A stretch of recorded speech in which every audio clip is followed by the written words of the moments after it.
गुस्सा इंसान की वो कमजोरी है जो अगर काबू से बाहर हो जाए तो अनर्थ हो सकता है।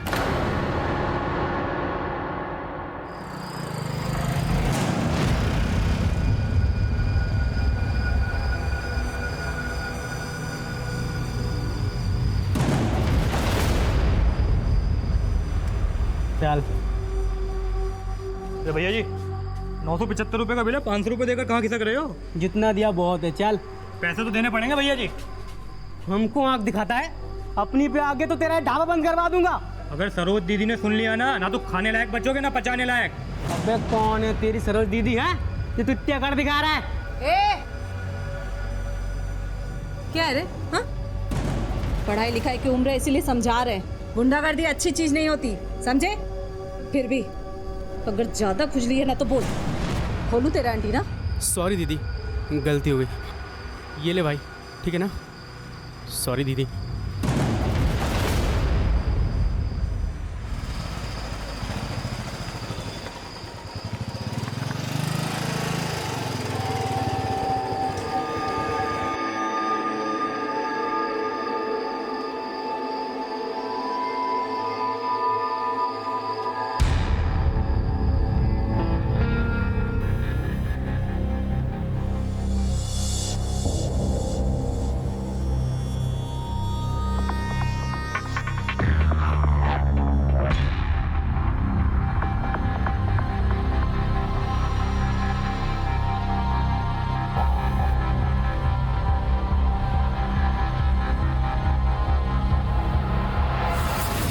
मधु, मधु,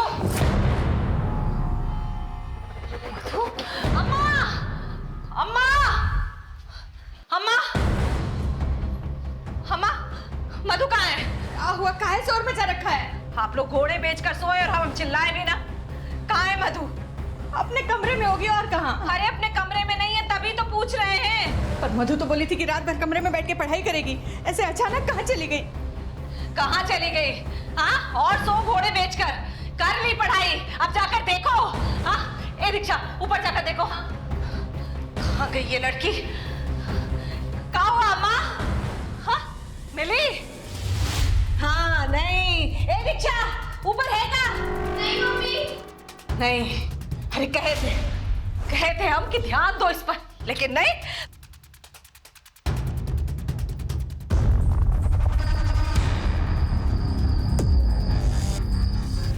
मधु जिस लड़के के साथ भागी उसका नाम क्या है? राजेश, एक नंबर का लफंगा है साहब। उसी ने हमारी लड़की को भड़काया है।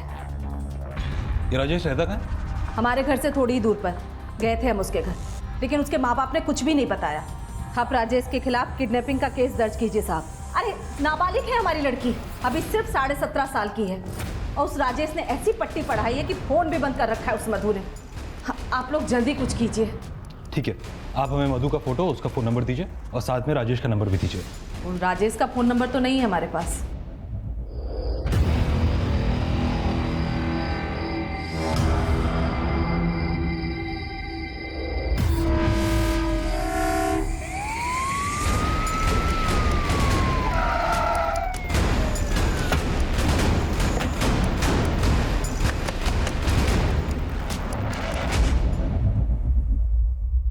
राजेश यहीं पे रहता है? हाँ साहब, राजेश हमारा ही बेटा है। मधु को जानते हैं आप? हाँ, उसकी माँ आई थी अभी, पर साहब हमें नहीं पता राजेश कहाँ पर है। एक नाबालिग लड़की को लेकर भागा है वो। मधु की माँ भी यही बोली थी। राजेश के पापा भी काफी देर से गए हैं उसे ढूंढने के लिए, अब तक नहीं लौटे। राजेश का फोन नंबर दीजिए। 98।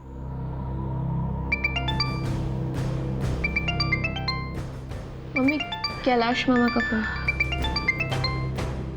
हाँ बोलो कैलाश, कुछ पता चला? अरे नहीं दीदी, कुछ पता नहीं चला। लेकिन आप बोलो तो उसके बाप को तोड़ू क्या? अरे उसका बाप जानता होगा वो मधु को भगा के कहाँ ले गया है राजेश। अरे हम उसको पहले ही चमका चुके हैं, कुछ नहीं पता है उसको। अगर तोड़ना है तो उस राजेश को ढूंढकर उसको तोड़ो। ठीक है।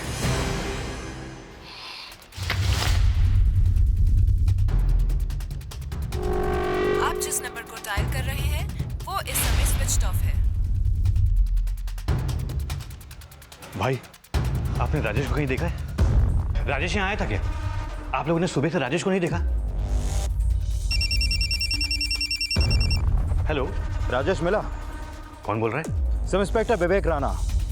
सर, हम राजेश को ढूंढने ही निकले हैं। बहुत देर से ढूंढ रहे हैं लेकिन कुछ पता नहीं चला।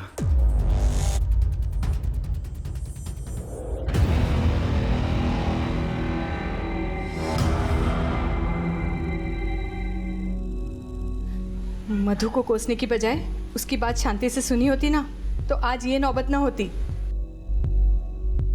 वो कभी हमारा कुछ सुनती भी थी जो शांति से समझाते उसको? अरे तुम माँ है और बच्चों को हर बात डांट के नहीं समझाई जाती। आपको हमेशा हमारा ही गलती दिखाई देता है अम्मा, और उसने जो किया वो कुछ नहीं। तूने खुद को कभी देखा है? अरे शालीनता तो औरत का गहना होती है, और तूने क्या किया? रुपए कमाने के लिए अपने हाथ से ही अपने सर का पल्लू हटा दिया और जेब में तमंचा रख लिया। कहाँ मिला हमको शालीनता से? हाँ, अगर पहले से चालू चपट होते तो आज हमको बचाने के लिए आपका बेटा जेल में ना होता। दुनिया की ठोकर खाई तब समझ में आए, कोई दोबारा हमारे पल्लू पर हाथ लगाए उससे पहले ही हटा दिया अपना पल्लू। पर हमारी बेटी हमारी इज्जत इस तरह उछालेगी ये नहीं सोचा।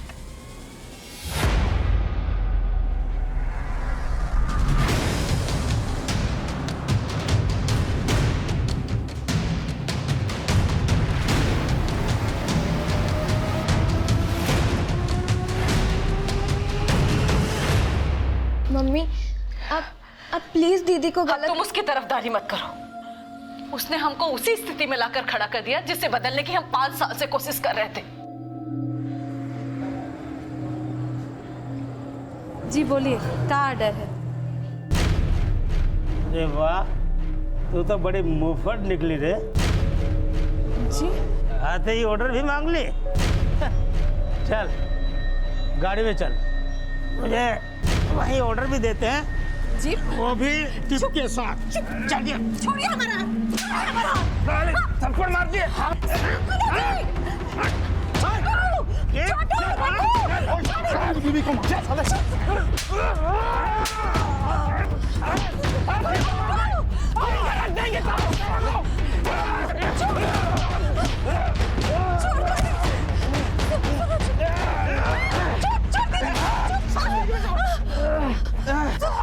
कि जिंदगी का वो काला दिन था जिसने एक ही झटके में उनके हंसते खेलते परिवार की बुनियाद को हिलाकर रख दिया। माना कि गलत करना और सहना दोनों ही गलत हैं, लेकिन कीचड़ में पत्थर फेंकने से छींटे हम पर भी गिर सकते हैं। राजनाथ को उमाकांत की गैर इरादतन हत्या के जुर्म में 7 साल की सजा सुनाई गई।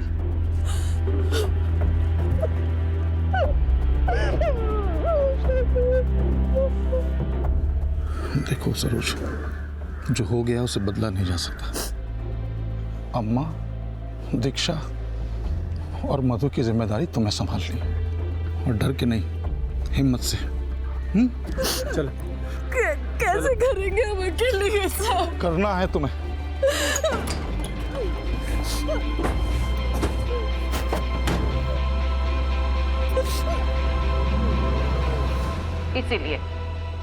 इसीलिए हम अपना कायाकल्प बदल लिए, अपनी मेहनत से ढाबे का नक्शा बदल दिए, बंदूक उठाए ताकि कोई हम पे गंदी नजर न डाले, अपनी रक्षा के लिए गुंडे पाले, क्योंकि हम जानते हैं ढाबे पर हर किस्म का कस्टमर आता है। लेकिन इतना सब करके भी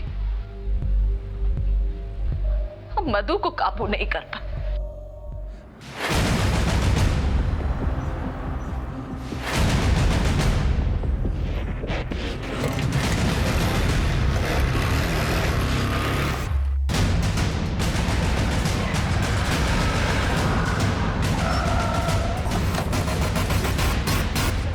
हटिए, पीछे हटिए, पीछे होइए।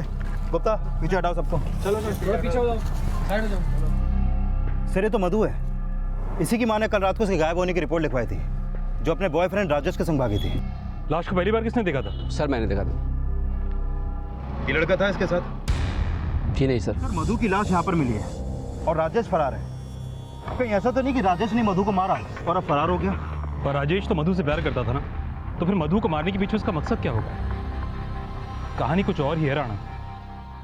अरे दीदी, तुम हमको पहला छूट दी होती ना तो गला काट के रख देते उस राजेश का। कमीना भगाता तो नहीं हमारी मधु को।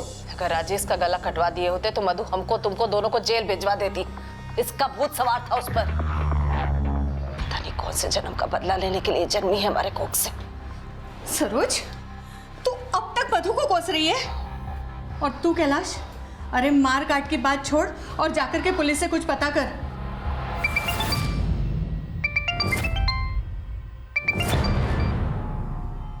हेलो,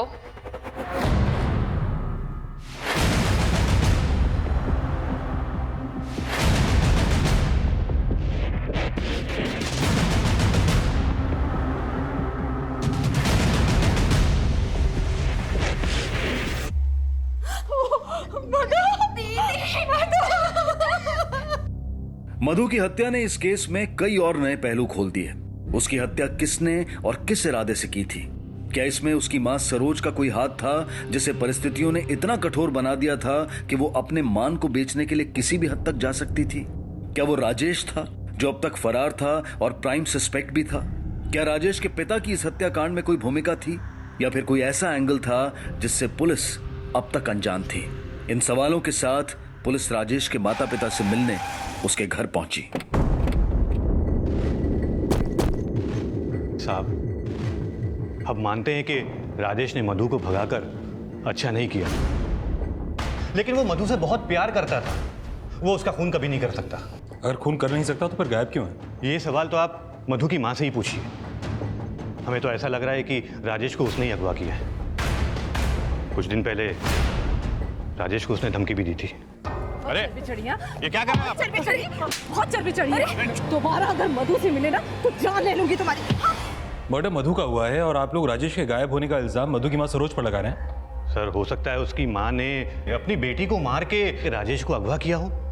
उनकी फैमिली क्रिमिनल है। उसका पति तो कब से जेल में है, और उसके जेल में जाने के बाद में वो बाहर क्या क्या करती है आप किसी से भी पूछ सकते हो।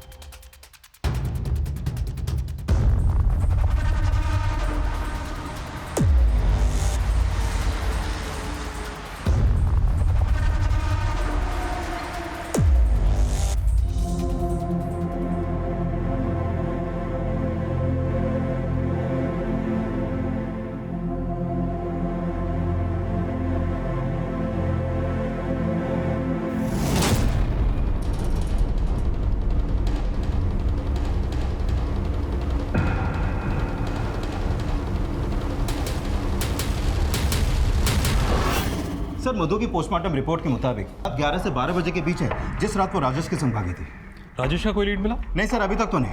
लेकिन मैंने मधु की मां सरोज के बारे में पता किया तो सामने आया कि उसके ढाबे पर अक्सर उसका लोगों से झगड़ा होता रहता है और आसपास के लोगों के मन में भी उसका बड़ा खौफ है। और सर, ये भी पता चला है कि सरोज अपने पास एक रिवॉल्वर भी रखती है। राणा, अगर हम ये मान भी लें कि सरोज ने राजेश को गायब करवाया है, तो भी क्या वो अपनी बेटी को मरवा सकती है? पॉसिबल है सर, क्योंकि मधु उसकी मर्जी के खिलाफ राजेश के संग भागी थी। तो हो सकता है गुस्से में आकर सरोज ने मधु का मर्डर कर दिया।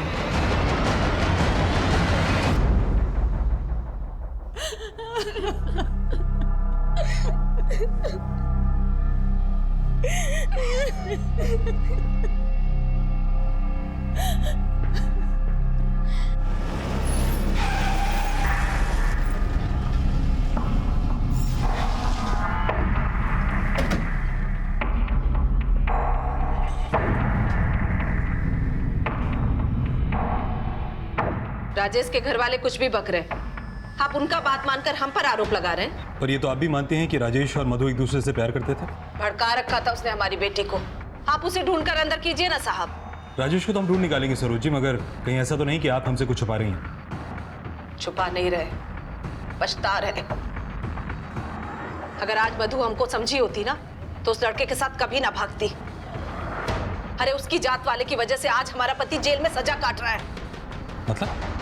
राजेश की जात वाले उमाकांत को हमारे पति ने मारा था, और हमको तो लगता है कि उमाकांत के भाई प्रताप ने राजेश को सह देकर ये सब करवाया है साहब। आप गांव के सरपंच प्रताप की बात कर रही हैं? और किसकी बात करेंगे साहब? एक नंबर का कमीना है वो प्रताप, और उसका भाई उमाकांत वो भी कमीना था।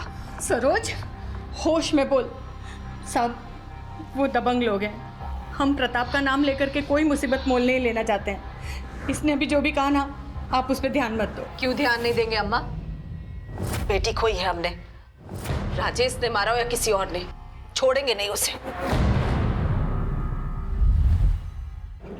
सर कहीं ऐसा तो नहीं कि ये दोनों सास बहू मिलकर इस केस को घुमाने की कोशिश कर रहे हो, और शायद ये लोग प्रताप पर इसलिए शक जता रहे हैं ताकि मधु का मर्डर ऑनर किलिंग का मामला न लगे।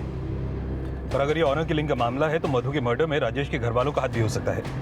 राजेश के फादर ने हमें बताया कि मधु की मां ने मधु को मारकर राजेश को गायब कर दिया, पर यह भी तो हो सकता है कि राजेश के घर वालों ने मधु को मारकर राजेश को कहीं छुपा दिया हो।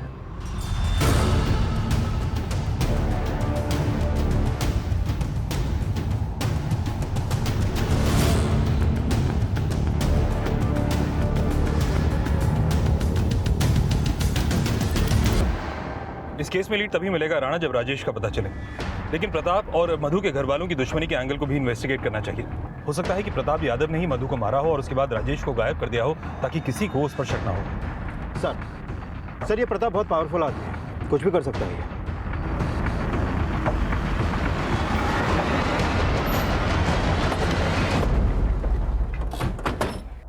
क्या बकवास कर रहे हो? सरोज की बेटी को मार के हमें क्या मिलेगा, और राजेश को हम क्यों गायब करेंगे? वो तो हमारी ही जात वाला था। यही तो एक वजह हो सकती है। राजेश तुम्हारी जात वाला था मगर एक ऐसे घर की लड़की के साथ भाग रहा था जिसके साथ तुम्हारी दुश्मनी थी। राजेश हमारी जात वाला था लेकिन हमारा रिश्तेदार नहीं था, और उसका बाप तो सरोज के भाई को भी कूटने को कह रहा था। हमने साफ मना कर दिया। अगर हमें कुछ करना होता तो छुपकर नहीं करते, खुले में मारते उसे, जैसे कि सरोज के पति ने हमारे भाई को मारा। मधु की हत्या में क्या सरोज और प्रताप की दुश्मनी का वो काला इतिहास कोई वजह थी? इस एंगल में फिलहाल कोई भी सिरा जुड़ता हुआ नजर नहीं आ रहा था, लेकिन मधु की हत्या ऑनर किलिंग हो सकती थी, इस बात के संकेत पुलिस को मिल रहे थे। सरोज के भाई कैलाश के बारे में पता करो और प्रताप के बयान को भी वेरीफाई करो। पता तो चलेगी कि ये राजेश का बाप कैलाश को पिटवाना क्यों चाहता था। राजेश और मधु के घर वाले शक के दायरे में थे और यह पता लगाने का प्रयास हो रहा था कि राजेश अब कहां था, क्योंकि यह सवाल बार बार उठ रहा था कि अगर मधु की हत्या में राजेश का कोई हाथ नहीं है तो उसके गायब होने का राज क्या था।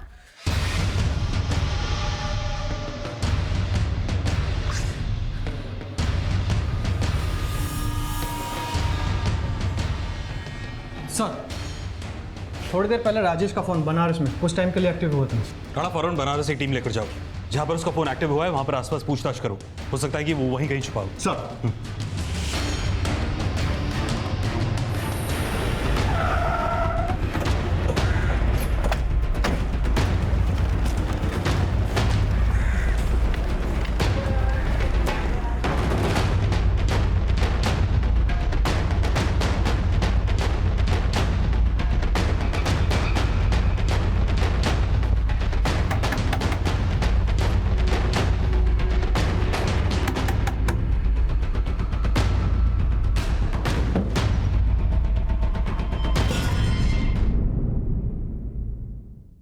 सर राजेश का फोन ऑन होने से 2 घंटे पहले मधु की मां को बनारस के राजपुर इलाके के एक पीसीओ से कॉल आया, और सर ये राजपुर उसी लॉज के नजदीक है जहां पर राजेश की लाश मिली।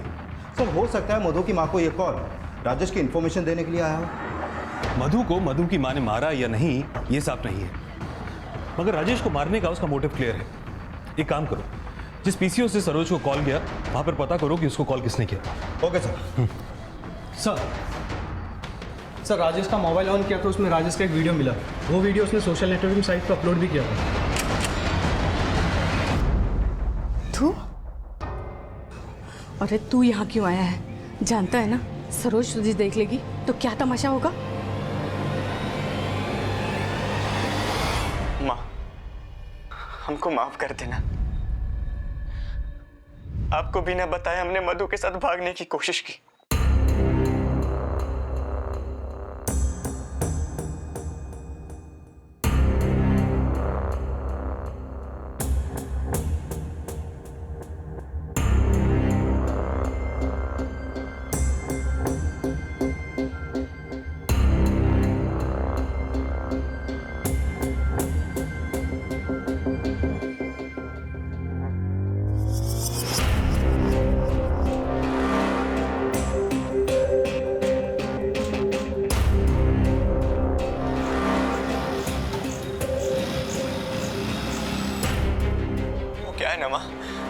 कि हम मधु से बहुत ज्यादा प्यार करते हैं, लेकिन मधु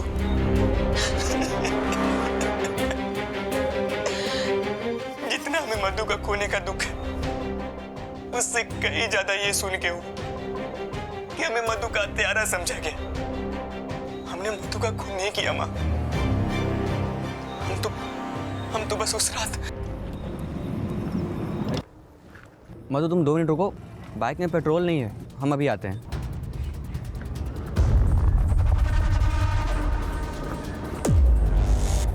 मधु, मधु, मधु, मधु, मधु, मधु क्या हुआ? मधु, मधु आगे खोलो, मधु आगे खोलो, क्या हुआ तुझे?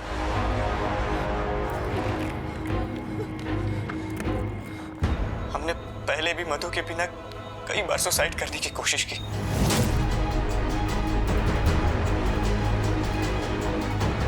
पर कर नहीं पाए। पर आज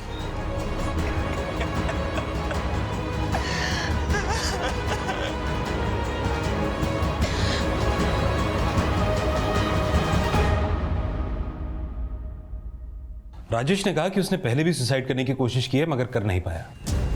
कहीं ऐसा तो नहीं कि इस बार उसने वाकई में सुसाइड कर लिया हो, या फिर कहानी कुछ और ही है। पुलिस अब इस केस को डबल मर्डर मानकर इन्वेस्टिगेट कर रही थी और सरोज को उस लोकेशन से फोन आना जहां राजेश ठहरा हुआ था उसे शक के कटघरे में खड़ा कर रहा था।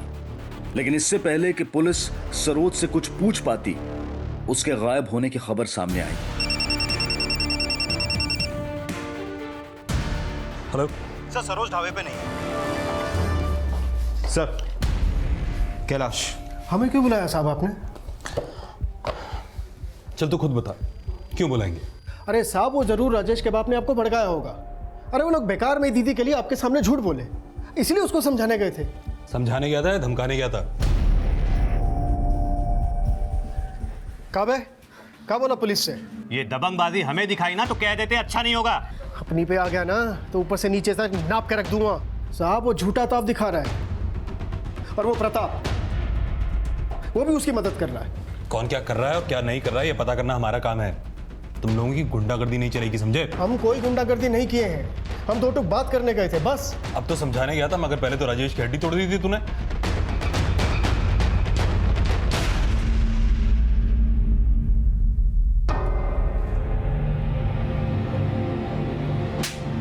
आज के बाद भांजी के आसपास दिखाई भी दिया ना, अंत से मार देंगे तुम्हें। साहब, हमारी भांजी को बहकारा था, इसलिए ऐसा किए। ये बता, सरोज कहाँ है? नहीं जानते साहब।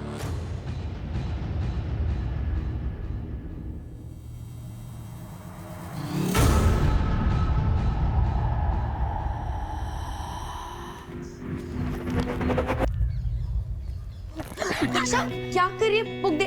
नहीं, बुक तो मैं नहीं लूंगी। दीक्षा, बुक दे देना प्लीज। नहीं, बुक दे दे। अच्छा चल, लो। अच्छा, ज्यादा स्मार्ट हो। फोटो भी दे। नहीं, मम्मी को मालूम पड़ जाएगा, दोनों बहुत मार खाएंगे। फोटो की फीस लगेगी, तुझे जो चाहिए ले ले, पर बहन प्लीज फोटो दे। फोटो भी दे दे, प्लीज दे दे। बंदा तो बहुत सॉलिड है। हाँ अच्छा,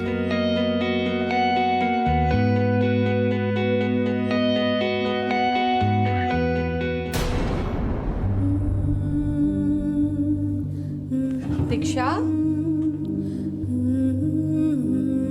दीक्षा, क्या हुआ बेटा? रो क्यों रही है?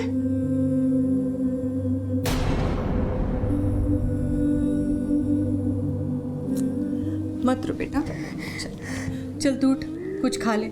सुबह से कुछ भी नहीं खाया तुमने। नहीं, हमको कुछ भी नहीं खाना, हमको बस हमारी दीदी चाहिए। दादी, दादी प्लीज दीदी को बुला दो ना, प्लीज दीदी को बुला दो। अगर मेरा बस चलता ना बेटा, तो मैं अपनी जिंदगी दे करके तेरी दीदी को वापस ले आती। पर मैं क्या करूं? ना ही हम मधु को समझा सके और ना ही तेरी माँ को। सरोज का अचानक गायब होना उसे प्राइम सस्पेक्ट बना चुका था और उसे ढूंढने के लिए पुलिस ने एक सर्च ऑपरेशन शुरू किया। लेकिन सरोज एक सस्पेक्ट थी या खुद एक विक्टिम, ये अब भी साफ नहीं था। और इस केस में उसकी भूमिका को समझने के लिए पुलिस ने सरोज और उसकी बेटी के बीच के रिश्ते को समझना चाहा, जिसके लिए पुलिस सरोज की छोटी बेटी के स्कूल पहुंची। May I come in, sir? Yes, come in. Diksha, यह है इंस्पेक्टर ठाकुर। ये आपसे आपके मधु दीदी के बारे में कुछ बात करना चाहते हैं। सर, मधु दीदी राजेश भैया से बहुत प्यार करती थी, लेकिन मम्मी को राजेश भैया बिल्कुल भी पसंद नहीं थे। तुम्हारी मधु दीदी और तुम्हारी मम्मी के बीच में इस बात पर झगड़ा भी होता होगा? मम्मी अभी हम 18 के नहीं हुए, लेकिन अगर हम 80 के भी हो गए ना, तब भी हम यही कहेंगे कि हम राजेश के बिना नहीं जी सकते। चाहे जितना भी नाटक कर लो, चाहे जितना भी जिद कर लो, तुम्हारा और राजेश का रिश्ता हम बर्दाश्त नहीं करेंगे, समझी तुम? लेकिन क्यों मम्मी? राजेश में बुराई क्या है? बुराई? उसकी जात उसकी सबसे बड़ी बुराई है। उमाकांत भी उसी जात का था और उसी उमाकांत के चक्कर में आज तुम्हारे पापा जेल में हैं। और तुम राजेश को हमारा दामाद बनाना चाहती हो। पता है ना तुम्हें, राजेश का बाप उमाकांत के भाई का दोस्त है। पर मम्मी, राजेश में सब बिल्कुल नहीं है।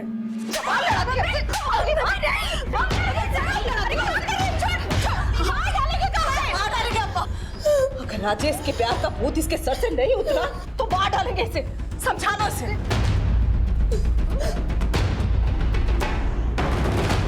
मधु, मधु, कहाँ गई ये लड़की? कहाँ हुआ अम्मा? हाँ, मिली?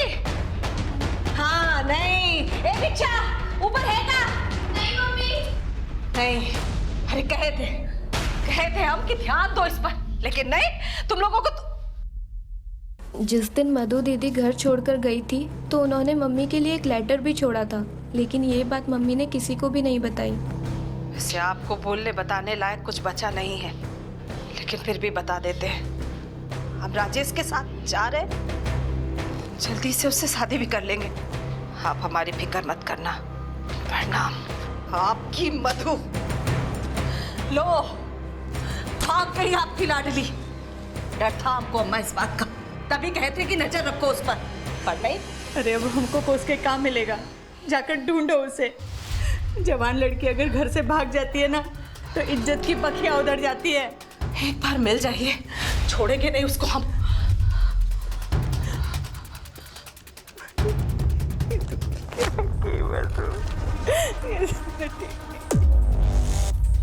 तो तुम्हारी मम्मी तुम्हारी दीदी को मारती भी थी?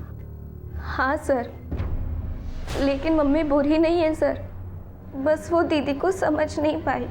तुम्हारी मधु दीदी और राजेश के रिश्ते से सिर्फ तुम्हारी मम्मी को प्रॉब्लम थी या तुम्हारी दादी को भी इससे परेशानी थी?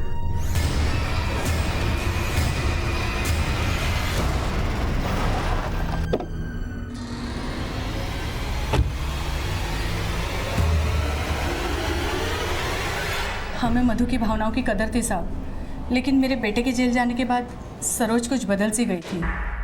वो दिल की बुरी नहीं है, लेकिन हर आदमी को शक की नज़र से देखती है। लेकिन राजेश पे क्यों शक है उन्हें? राजेश तो बच्चा है साहब, लेकिन सरोज उसे प्रताप और उमाकांत जैसा ही समझती है। लेकिन उमाकांत और प्रताप से तो उसका कोई रिश्ता नहीं। पर जात तो एक ही है ना, बस इसी बात से सरोज को परेशानी थी। इतनी परेशानी कि वो अपनी बेटी को मरवा दे? अरे नहीं साहब, उसका दिमाग भले ही खराब हो, लेकिन उसकी ममता में कोई खोट नहीं है। मेरे बेटे के जेल जाने के बाद सरोज ने जितनी हिम्मत जुटाई, सच कहूँ तो मधु के जाने के बाद अब अंदर से वो उतनी टूट गई थी।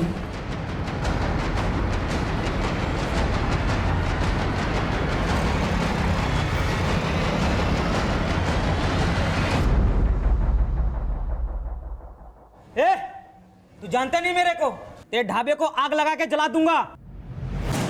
क्या बोला तू? हाँ, क्या बोला तू? ढाबे को आग लगाएगा? हाँ, और तुमको आग लगा देंगे। अपना खून पसीना बहा के बनाया है राज जी ने, हाँ? और तुम इसको हाथ लगाओगे, आग लगाओगे? ए बापू, दे डाला, ढाबे को आग लगाएगा? हाँ, बोलने थे ना आग लगाओगे ना, आग लगाओगे। अरे आग लगा देंगे, आग लगा देंगे तुमको। हाँ, साला हमारे ढाबे को हाथ लगाएगा। हिम्मत से काम लीजिए, सब ठीक हो जाएगा दीदी। क्या हिम्मत से काम ले? राज जी के ढाबे को तो हम संभाल लें, पर उनका बेटे, अरे जब वो जेल से आएंगे तो हम उनको क्या जवाब देंगे कि हम उनके मधु को नहीं संभाल पाए?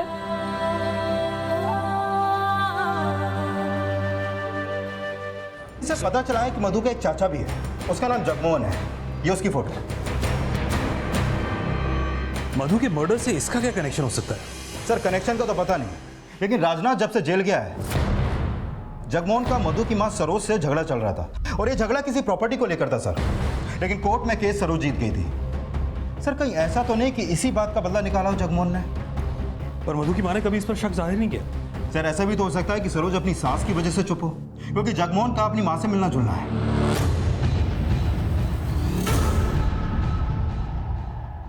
सर आप हमको बेकार इस मामले में घसीट रहे हैं, हमारा कोई लेना देना नहीं इस मामले से। मगर तेरा सरोज के साथ झगड़ा है और तेरी माँ सरोज के साथ रहती है और तुझसे भी मिलती है। चक्कर क्या है ये? माँ है साहब, मिलेगी।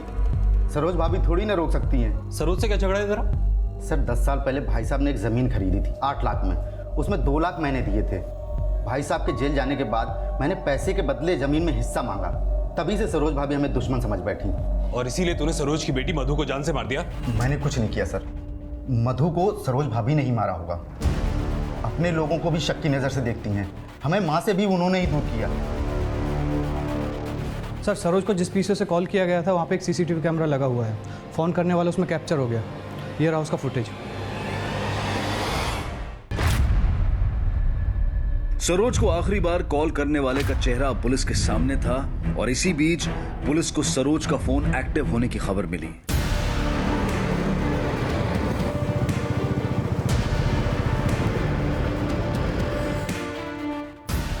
सीधा 4 किलोमीटर आगे, 4 किलोमीटर बाद राइट लेना।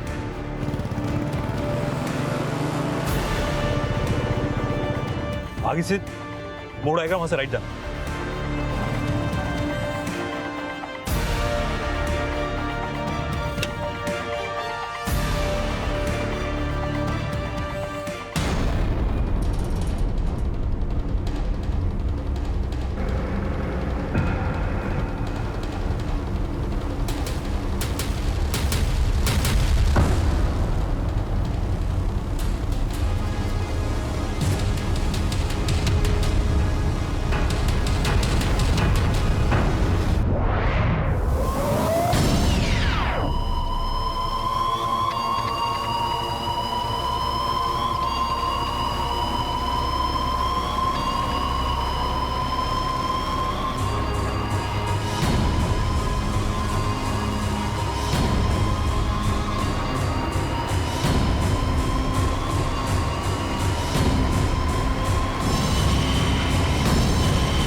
सर ये तो राजनाथ है, सरोज का पति। इसे तो 7 साल की सजा हुई थी, बाहर कैसे आ गया? पुलिस ने जब पता किया तो सामने यह आया कि राजनाथ के अच्छे बर्ताव की वजह से उसकी सजा कम कर दी गई थी और राजनाथ की रिहाई मधु के मर्डर से करीब 16 घंटे पहले हुई थी। पुलिस अब यह पता लगाना चाहती थी कि रिहाई के बाद से राजनाथ अब तक गायब क्यों था। ज्यादा लाड प्यार ना कीजिए इसको, आजकल ये पढ़ती लिखती नहीं है मधु। अरे सब पढ़ लिख लेगी, अभी 4-5 साल की बात है, उसके बाद तो विदा होके जाना ही है उसको। पापा हम विदा होकर नहीं जाएंगे, बल्कि हम तो यहाँ बड़े होकर आप दोनों के साथ ढाबा संभालेंगे। मम्मी माना अब ये मठरा के नहीं है, लेकिन अगर हम 80 के भी हो गए ना, तब भी हम यही कहेंगे कि हम राजेश के बिना नहीं जी सकते।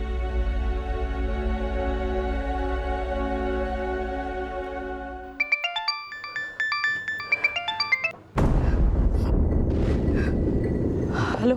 हाँ सरोज, कैसी हो तुम? जी? हाँ, मुझे भाग्य को रिहाई तो मिल गई, लेकिन मुक्ति कभी नहीं मिल पाएगी।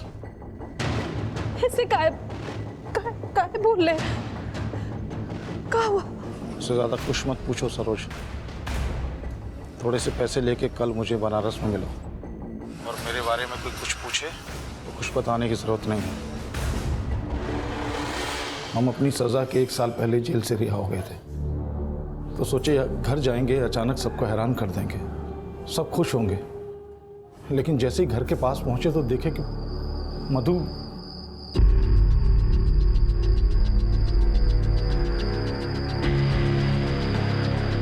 हमको जेल में सरोज ने कई बार बताया था कि मधु का उमाकांत के जात वाले से इश्क चल रहा है, जिसकी वजह से हम जेल गए थे सर। जब हमने राजेश के साथ मधु को देखा तो हमारा खून खोल गया सर। हमने उसका पीछा किया।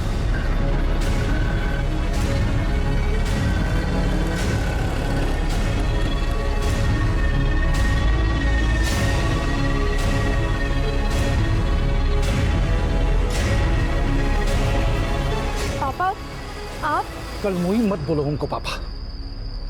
ठीक बोलती थी तुम्हारी माँ कि तुम हमारा नाम मिट्टी में मिलाओगी। पापा राजेश से प्यार करते हैं।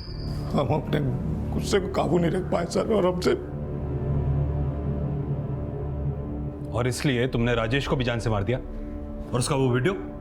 नहीं नहीं नहीं सर, हमने राजेश को कुछ नहीं किया सर। राजेश ने आत्महत्या की थी और जल्द ही उसकी पोस्टमार्टम रिपोर्ट से यह साफ होने वाला था। लेकिन मधु की हत्या उसके पिता के गुस्से का वो परिणाम था जिसका पश्चाताप अब उन्हें पूरी जिंदगी सलाखों के पीछे करना पड़ेगा।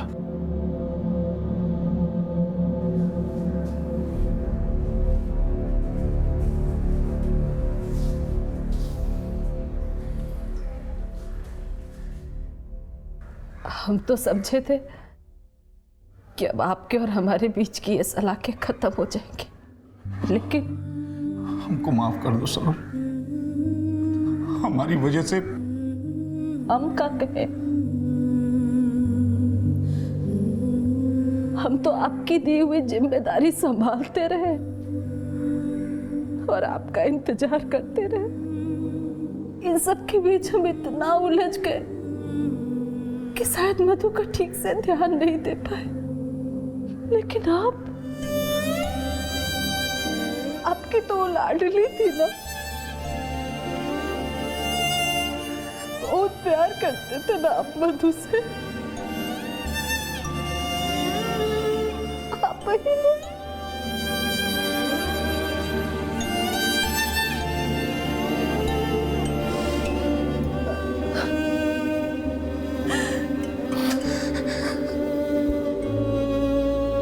माना कि हम सब अपने बच्चों का भला चाहते हैं, लेकिन अगर हमारी सोच उनसे मेल नहीं खाती तो हमें यह विचार भी करना चाहिए कि कहीं हमारा बड़प्पन उनकी समझ को छोटा तो नहीं आंक रहा। रास्ते प्यार से ही निकलते हैं, गुस्से और जोर जबरदस्ती से नहीं। इसी विचार के साथ अब मैं अनूप सोनी आपसे विदा लेता हूं।